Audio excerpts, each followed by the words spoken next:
கர்த்தராகிய இயேசு கிறிஸ்துவின் நாமத்தில் உங்களை அன்போடு வாழ்த்துகிறேன். இன்று ஆண்டவர் நமக்கு தரும் அற்புத வார்த்தை ஏசாயா 49:16. இதோ என் உள்ளங்கைகளில் உன்னை வரைந்திருக்கிறேன். Isaiah 49:16. Behold, I have graven thee upon the palms of my hands. அன்பான சகோதர சகோதரிகளே, உங்களை அனைவரும் மறந்து விட்டார்களா? கர்த்தர் நம்மை தன் உள்ளங்கைகளில் வரைந்திருக்கிறார். நம்மை ஆறுதல் படுத்துகிறார். கணவன் நம்மை மறக்கலாம், மனைவி நம்மை மறக்கலாம், பெற்ற பிள்ளைகள் நம்மை மறந்து போய்விடலாம், அக்கம்பக்கத்தார் உறவுகள் நம்மை மறந்து விடலாம். ஆனால் நம்மை மறவாத கர்த்தர், நம்மை தன் உள்ளங்கைகளில் வரைந்த கர்த்தர் நம்மோடு உண்டு. கர்த்தரை மாத்திரம் எப்பொழுதும் நாம் பிரியப்படுத்தி வாழ்வோம்.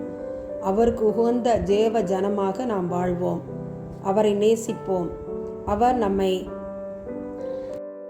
உள்ளங்கையில் வரைந்து வைத்திருக்கிறாரே, அவருக்கு நன்றி செலுத்துவோம், துதி செலுத்துவோம், ஸ்தோத்திரம் செலுத்துவோம். தாய் மறந்தாலும் நான் மறவேனே, உள்ளங்கையில் தாங்கி உள்ளேன், ஒருபோதும் நான் மறப்பதில்லை, மறந்து போவதில்லை.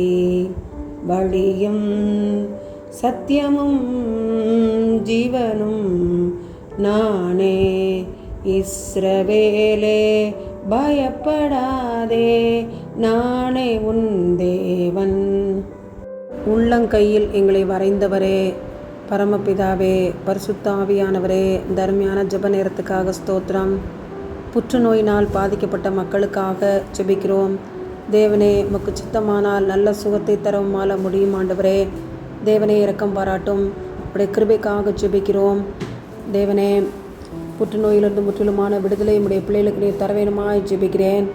ஆண்டவரே, உடைய நாமத்து நிமித்தம் சரீரத்தில் நல்ல சுகத்தையும் பலத்தையும் கேட்கிறோம் ஐயா. தேவனே இரக்கம் பாராட்டும்.